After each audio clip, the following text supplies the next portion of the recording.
അത് വേണോ? അപ്പൊ ഇതോ? ശരിയാവില്ല. വ്ലോഗ് ചെയ്യാൻ കണ്ടന്റ് ഒന്നും ഇല്ല എന്ന് പറഞ്ഞിരുന്ന ഞാൻ അതിനെ തന്നെ ഒരു കണ്ടന്റ് ആക്കാന്ന് കരുതി.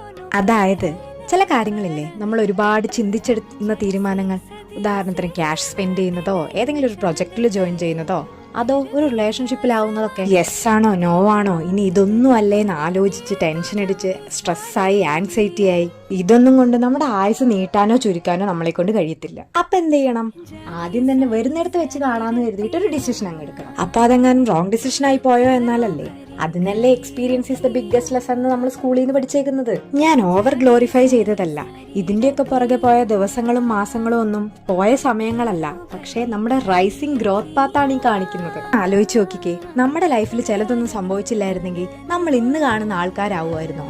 അറിയാത്ത പിള്ള ചൊറിയും പറയുന്ന കാരണവന്മാര് പറയുന്നതിന് നെഗറ്റീവ് അർത്ഥം മാത്രമല്ലെന്നേ ഉള്ളത്.